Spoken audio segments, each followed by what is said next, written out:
बिस्मिल्लाहिर्रहमानिर्रहीम अस्सलाम वालेकुम जनाब। स्टोरीज़ मैंने दो शेयर करनी हैं, इंतहाई अहम स्टोरीज़ हैं। इसके लिए मैंने पहले एक पोस्ट भी की थी यूट्यूब पे कि मैं इंतहाई अहम वीडियो करने लगा हूँ।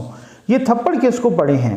ये वज़ीर आज़म हाउस में थप्पड़ पड़े हैं या ज़मान पार्क में थप्पड़ पड़े हैं? ये किसको थप्पड़ पड़े हैं? ये कहानी क्या है, क्या चक्कर है, ये डिस्कस करना है। दूसरा ये डिस्कस करना है कि इमरान खान साहब ने ऐलान किया है कि 26 नवंबर को रावलपिंडी पहुँचो। वो इस्लामाबाद की बजाय उन्होंने रावलपिंडी पहुंचने का क्यों कहा है? ये क्या चक्कर है? ये दोनों ही अहम स्टोरीज़ हैं और बड़ी बम्बास्टिक किस्म की स्टोरीज़ हैं। तफसील के साथ इंशाल्लाह डिस्कस करनी है और तफसील से इस पे दबंग किस्म का तबसरा भी करना है। लेकिन सबसे पहले अल्लाह ताला के फजल करम और आपके ताउन से ज़ीएन न्यूज़ का फ्लड रिलीफ ऑपरेशन जारी है। ये नंबर डिस्प्ले हो रहा है, आप किस तरह से इस कार खैर में शामिल हो सकते हैं। भाई बात यह है कि हमने आपके ताउन से अल्लाह के फजल से गर्म कपड़े, पानी, खाना, सब कुछ, बिस्तर, कंबल, मेडिकल कैंप, सब कुछ लगाया। अल्हम्दुलिल्लाह बहुत अच्छे से काम किया, बहुत मेहनत से काम किया, दयानतदारी से काम किया मेरी टीम ने भी। अच्छा, फिर इसी तरीके से, लेकिन ज़ाहिर है हमारे पास सरमाया कम था, हमारे पास तो चंद लाख आते हैं तो उसी से हम काम चलाते हैं। लेकिन कुछ लोग ऐसे थे, 3-4 लोग मैंने कहा था, उसको हमने मार्क किया है और 4 घरों के लिए सिर्फ बड़ी मामूली सी रकम दरकार थी, तो एक घर के लिए रकम हो गई है अल्लाह के फजल से और आपके तामुन से। बाकी 3 हैं, उनके लिए भी आप मेहरबानी फरमाएं, क्योंकि मेरी पूरी कोशिश है कि ये दिसंबर से पहले कोई इस तरह का वो हो जाए या दिसंबर के पहले हफ्ते में ही ये उनको छत मिल जाए कम से कम। वो बेचारे, उनके इधर उधर बच्चे ना रुल रहे हैं।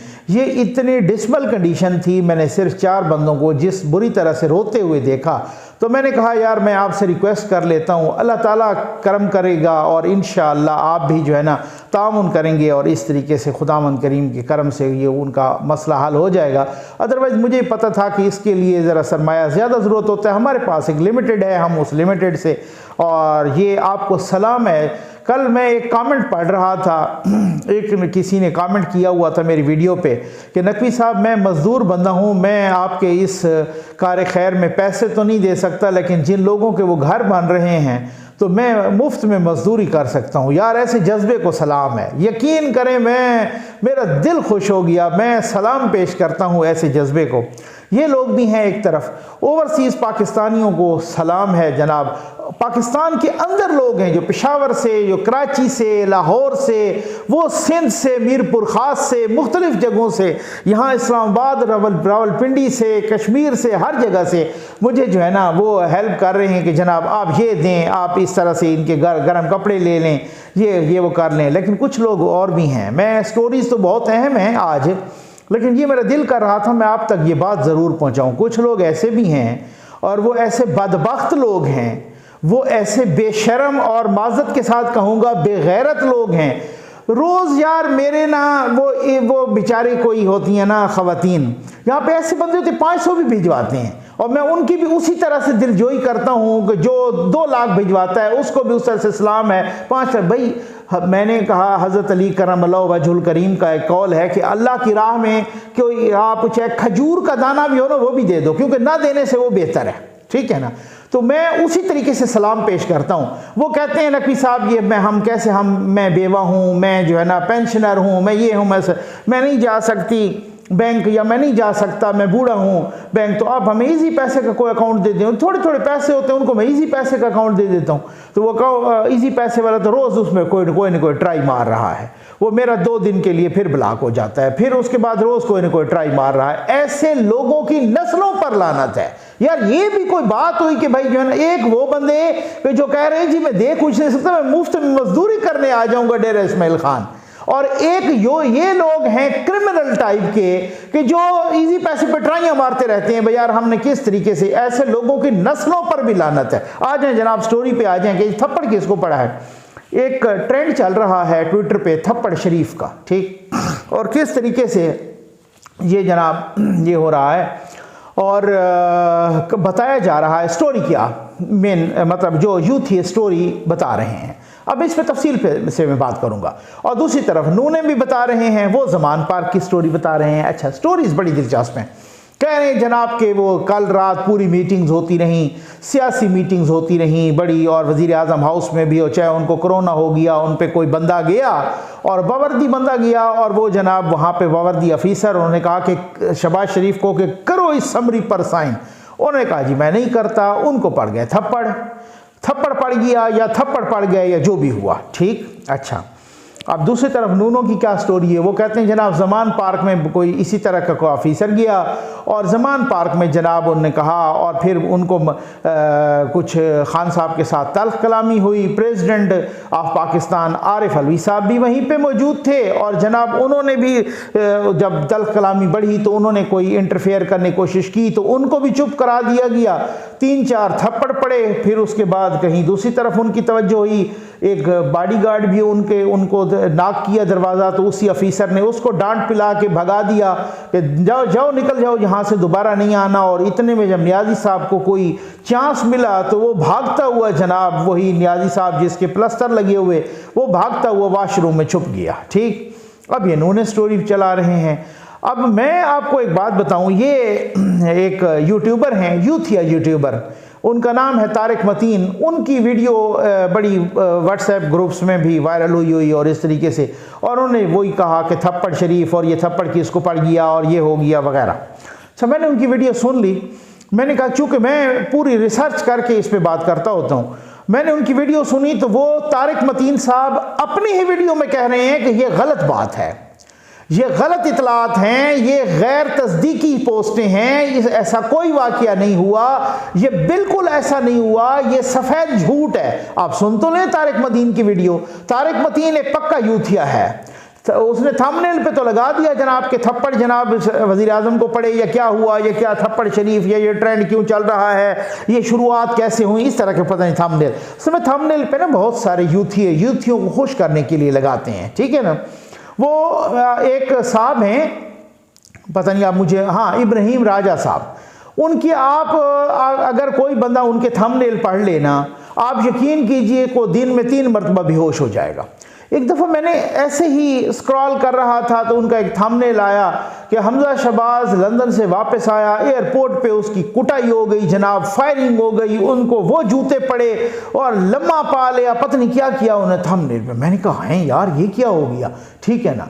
वो बाद में जब मैं उनका नाम देखा मैंने कहा ये तो नामुराद करते ही ऐसे ही थंबनेल हमेशा ही है। अच्छा, उनके अपने जो वो यूथिये हैं ना और जो उनके दोस्त हैं वो भी कहते हैं कि आपने अगर इंजॉय करना हो तो इस बंदे के थंबनेल देख लिया करो, ठीक। अब ये यूथियों को चूना लगाते हैं अपने व्यूज़ के लिए और अपनी सारी सूरत हाल के लिए कि यार ये क्या होता है। और इस सवाल से मैंने कहा कि अगर तारिक मतीन ने ये बात की है तो डेफिनेटली उनको कोई ना कोई सू करेगा। भाई लास्ट टाइम जब हमने बात की थी, जब इमरान खान 8 और 9 अप्रैल की मैंने वीडियो भी की थी, आप मेरी वीडियो की टाइमिंग देख लें, वो वीडियो बीबीसी से पहले वाली वीडियो मैंने पहले की थी, हमें पहले पता चल गया था, ठीक हो गया। और बाद में वीडियो बीबीसी ने स्टोरी किया। बीबीसी एक बहुत ही ऑथेंटिक इदारा है, इंटरनेशनल न्यूज़ एजेंसी है, ठीक। उसने कहा कि थप्पड़ पड़ा किस तरीके से खान साहब को, ठीक, और किस तरीके से, और हमें यह भी पता चला कि 111 ब्रिगेड के कौन से ऑफिसर थे जिसने थप्पड़ मारा था। और वो तो एक बेस थी, जिस बेस की बुनियाद पर जो न्यूज़ आई तो उस न्यूज़ की बुनियाद पर हमने वीडियो की कि जी अब ज़रूर कि अब एक इंटरनेशनल मीडिया ने कर दी। अच्छा, फिर उस इंटरनेशनल मीडिया को कहा भी सही जनाब, लोगों ने गालिबन ISPR का भी रिएक्शन आया था, बाकी कुछ लोगों का भी इस तरीके से, लेकिन उस इंटरनेशनल मीडिया पर किसी ने केस नहीं किया। हाँ, उस इंटरनेशनल मीडिया को किसी ने सू नहीं किया। जैसे इमरान खान साहब ने अब कहा ना कि मैं जियो पर केस करूंगा, शाहजेब खानजादा पर केस करूंगा, उस उमर फारूक जहूर पर केस करूंगा, जियो जंग पर केस करूंगा, फलां पर केस करूं, तो भाई करें ना केस, UAE में करें, लंदन में करें, पाकिस्तान में करें, अभी तक तो नहीं किया। आज मैं सुन रहा था कि वो किसी टीवी प्रोग्राम में कह रहे थे उमर फारूक जहूर, उनसे एंकर ने पूछा कि जी बात यह है कि अगर ये ऐसा कोई हो मामला, तो वो अगर वहां पे आपके पास फरा गोगी गई थी तो जाहिर, मैं पहले दिन से कह रहा हूं, मैंने कहा एक तो गोश्त की दुकान पे भी आम, एक जनरल स्टोर पे भी कैमरे लगे होते हैं, तो वहां फरा गोगी उनके घर गई या उनकी दुकान पे या उनके ऑफिस में गई तो वहां कैमरे नहीं होंगे। तो उन्होंने कहा आपके पास को वीडियो सबूत भी है? उन्होंने कहा मैं तो यही कह रहा हूं कि ये जल्दी जल्दी केस करें ताकि मैं वो वीडियो सबूत अदालत में पेश करूं कि लो जी ये फरा गोगी बैठी है मेरे पास और ये कौन कौन आते थे और कौन कौन किस तरीके से। तो ये बात तो यही होती है ना, सबूत होता है। तो मैंने कहा कि मैं देखता हूं कि तारिक मतीन क्या कह रहे हैं, क्योंकि अगर वो उन्होंने कहा कि थप्पड़ पड़ा है अगर वजीर आजम को तो उनको तो सू कर देंगे, वे सबूत दें। मैं आपको पूरे वसूख से कह रहा हूं जितनी इन्वेस्टिगेशन हो सकती थी, और यह नहीं है कि मैंने कोई नून लीग से इन्वेस्टिगेट किया है, नहीं ऐसी बात नहीं है, मैंने इन डेप्थ इन्वेस्टिगेशन किया है जितने जराए हो सकते थे। उन्होंने कहा है ये बेसलेस न्यूज है, ज़मान पार्क में जितने जराए हो सकते थे बेसलेस न्यूज है। ये नहीं है कि जफर नकवी आप को ये एक्सपेक्ट कर रहे हो कि जफर नकवी कहे कि जी इधर थप्पड़ तो नहीं पड़ा प्राइम मिनिस्टर हाउस में, लेकिन ज़मान पार्क में थप्पड़ पड़ गए हैं, ना उधर थप्पड़ पड़े हैं ना वज़ीर आज़म हाउस में थप्पड़ पड़े हैं। ये टोटल एक नॉनसेंस, एक बिल्कुल बकवास है माज़रत के साथ। ये बिल्कुल उसकी वजह यह है कि जो यूथी जिस तरीके का प्रोपेगेंडा, जिस लेवल का प्रोपेगेंडा चला रहे हैं और चलाते हैं, मैं आम तौर पे ये राय दे चुका हूं कि अगर नवाज शरीफ साहब वापस आ जाते हैं, जो कि उनका कहा जा रहा है कि वो वापस आएंगे, ये तकर्री हो जाए, अब उनको सफारती पासपोर्ट भी मिल गया है और उनके साथ मरियम नवाज साहबा भी आएंगी और वो पूरे प्रोटोकॉल के साथ, और हो सकता है कि उससे पहले पंजाब की हुकूमत भी चेंज हो जाए और वो जो जलसे करेंगे और इलेक्शन से पहले वो आएंगे, तो डेफिनेटली वो अपनी जगह फर्क बहुत पड़ेगा। लेकिन इस प्रोपेगेंडा वाले मीडिया को काउंटर करने के लिए उनको हल इसका निकालना पड़ेगा, अदरवाइज उनको बड़ी प्रॉब्लम हो जाएंगी, उनकी पूरी जमात को बड़ी प्रॉब्लम हो जाएगी। ये एक ऐसी चीज है ना, मैं आपको बताऊं, अभी चंद रोज पहले यूथियों ने, और वो रिटायर्ड यूथी जो हैं, वो जो रिटायर्ड आर्मी ऑफिशियल्स हैं, रिटायर्ड यूथी मैं उनको बोलता होता हूं, उन यूथियों ने ग्रुपों में मैसेज चला दिया कि आसिम मुनीर साहब रिटायर हो गए हैं। अब आप जस्ट इमेजिन कितने लोगों ने हमें भेजा कि जनाब ये फलां फलां के ग्रुप्स में चल रहा है और ये वो कह रहे हैं कि आसिम मुनीर साहब जो है ना रिटायर हो गए हैं। अब इसमें बिल्कुल बेसलेस न्यूज थी, इसमें किसी किस्म की कोई सदाकत नहीं थी। अच्छा, इसी तरीके से यूथिए इस तरह की बेपर्की उड़ाते हैं, आप यकीन कीजिए उनका किसी किस्म का कोई वजूद नहीं होता। मैं कहता हूं कि एक बात होती है ना, कोई कहते हैं हमारे देहातों में कहते हैं कि जनाब आपने इतनी सी बात को इतनी कर दिया, वो इतनी सो तो होना, उसका कोई वजूद तो होना, तब तो वो आम तौर पे कहते हैं इतनी सी बात को आपने इतनी कर दिया। लेकिन यहां तो बात का वजूद ही नहीं होता, तो यूथिए उससे एक अलग से स्टोरी बना लेते हैं, एक अलग सी बात बना लेते हैं। यूथिए कभी किसी का इंस्टाग्राम उस पर पोस्ट लगा देते हैं जाली, कभी किसी के ट्विटर पे वो जाली पोस्ट लगा देते हैं, कभी किसी का इतनी सारी शख्सियात का उन्होंने ट्विटर फेसबुक अकाउंट बनाए हैं। ये एतजाज एहसन साहब कह रहे थे कि ये यूथिए जो है ना, ये मेरे नाम का ट्विटर अकाउंट बना के चला रहे हैं। ये आप सुन लीजिए, वो टीवी इंटरव्यूज में कह चुके हैं एतजाज एहसन कि ये यूथिए मेरे नाम का अकाउंट मैं कितनी दफा ये कर चुका हूं FIA को और इनको, लेकिन ये यूथिए मेरे नाम का ट्विटर अकाउंट चला रहे हैं और बिल्कुल झूठ बोल रहे होते हैं, और उसमें मेरी इससे कोई मेरा ताल्लुक नहीं है। अल्लामान अल हफीज यूथिया एक ऐसी कौम है, मैं आपको बताऊं ना कि उसका अपर चैम्बर बिल्कुल फारिग है, लेकिन जिधर से पोस्ट आती है, उनका बहुत बड़ा सोशल मीडिया जो बैठा, जिधर से पोस्ट आती है उन्होंने बगैर सोचे समझे आगे चला देना है। और यकीन करें सोचे समझे वो चलाता है बगैर सोचे समझे जिनका ईवान बाला बिल्कुल अकल से खाली और आरी हो। ये मैं आपको बता दूं, मैं आपको कहता हूं अगर किसी के पास सबूत है, मैंने अपनी वीडियोस में कभी ये इस तरह के अल्फाज नहीं इस्तेमाल किए, लेकिन मैं चैलेंज के साथ कहता हूं कोई है अगर तो वो सामने आए और ये साबित करे कि वजीर आजम शहबाज शरीफ को किसी ने थप्पड़ मारा है। मैं कहता हूं कि मेरे पास इसके इस कदर सबूत हैं, मैं वहां भी नहीं कह रहा कि ज़मान पार्क में किसी को थप्पड़ लगा है, लेकिन अगर जो यूथिया है हिम्मत करे यूथिया सबूत ले आए कि वो इसमें, मैं बिल्कुल चैलेंज करके अपनी वीडियो में कह रहा हूं कि ऐसा कोई वाकया पेश ही नहीं आया। अब प्रोपेगेंडे का, झूठ का, मुनाफिकत का, उसका कहाँ कहाँ आप जवाब देंगे? आ जाए जनाब, ये खान साहब रावलपिंडी क्यों आ रहे हैं, इस्लामाबाद में क्यों नहीं आ रहे? और बिलावल साहब तो कहते हैं कि इसका ताल्लुक उस तकर्री से है, वो आर्मी चीफ की तकर्री को गैर आइनी और गैर कानूनी बनाना चाहते हैं, वो मुतनाज़िया बनाना चाहते हैं। खैर, गैर कानूनी और गैर आइनी तो वो नहीं बना सकते, लेकिन उन्होंने मुतनाज़िया कहा है कि वो इसको मुतनाज़िया बनाना चाहते हैं, इसको डिस्प्यूटेड बनाना चाहते हैं। इसके बरअक्स मरियम औरंगज़ेब साहबा ने कहा है कि ना कोई अंपायर की उंगली उठेगी, ना कुछ होगा, ये वैसे ही गुजर जाएगा, 26 नवंबर भी वैसे ही गुजर जाएगा। खान साहब ने कहा है 26 नवंबर। अब 27 को उनकी रिटायरमेंट की डेट थी आसिम मुनीर साहब की, 29 को ये कमान चेंज होनी है या जो भी होना है, तो ये होना क्या है असल में, और रावलपिंडी वो क्यों आ रहे हैं? इस्लामाबाद की, इस्लामाबाद में अभी तक डर है, उन पे मुकदमे हैं, उनको गिरफ्तारी का भी डर है। आगे आज इस्लामाबाद पुलिस ने इंतज़ामात को भी हतमी शक्ल दे दी है, सिक्योरिटी के इंतज़ामात को। उन्होंने कहा है ना कोई नारा लगेगा रियासत के मुखालिफ और ना यहाँ पे कोई इजाज़त होगी जब तक उनको रियासत खुद इजाज़त नहीं देती। अब आप देखेंगे कि रावलपिंडी क्यों आ रहे हैं, क्या पिंडी में आके बैठेंगे या अगले बहुत सारे कह रहे हैं तजियाकार भी और जानने वाले भी और अंदर की खबर रखने वाले कि अब खान साहब जो है ना, अब खान साहब का जो मिशन है या जो खान साहब का टारगेट है वो अगले इलेक्शन होंगे। ठीक, अब अगले इलेक्शन में आप वो ये भी कह चुके हैं कि मैं सिंध के लोगों को हकीकी आज़ादी दिलाने के लिए आ रहा हूं। अब वो पता है सिंध कब जाते हैं, सिंध में तो अब उनकी हुकूमत है नहीं, उनको वो वाली सहूलियात तो होंगी नहीं सिंध में।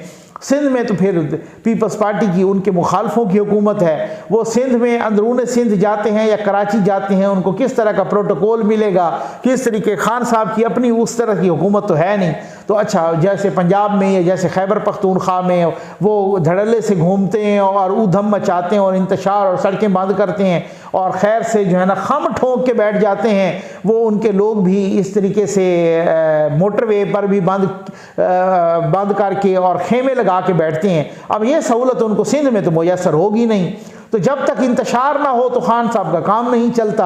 अब खान साहब यहाँ पे इस्लामाबाद में बहुत सारे लोग कह रहे थे कि हमने आपको कहा था कि इस्लामाबाद ये नहीं आएंगे, वो उधर से कहीं खैबर पख्तूनख्वा निकल जाएंगे और फिर उसके बाद उन्हें सिंध जाना है तो वहाँ जाएंगे।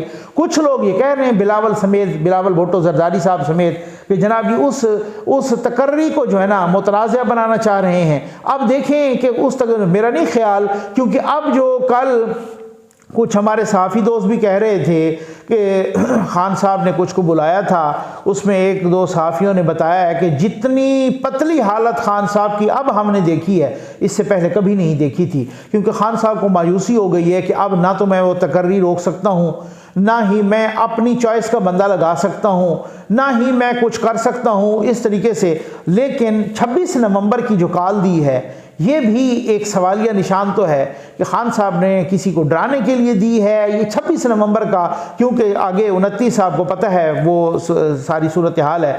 और लेकिन एक बात और है, ख्वाजा आसिफ साहब, राना सनाउल्लाह साहब कह रहे हैं कि ये जनाब पीर मंगल तक या ज़्यादा से ज़्यादा बुध तक नाम अनाउंस हो जाएगा, और वो 26 तो नहीं होगी, वो तो उससे पहले होगा। तो फिर इसका मतलब ये है कि वो तो 22-23 होगी या 21-22-23 में से अगर नाम अनाउंस हो जाता है, तो फिर 26 को तो फिर बस खान साहब की आनियाँ जानियाँ देख लें। खान साहब आएंगे और फिर खान साहब चले जाएंगे और एक बड़े जलसे से खिताब करेंगे और फिर उसी तरीके से इलेक्शन की तैयारी करवाएंगे। अब देखते हैं होता क्या है, आपको इंशाअल्लाह हर लम्हा बाखबर रखेंगे। उम्मीद है आपको वीडियो पसंद आई होगी। आपका बहुत बहुत शुक्रिया।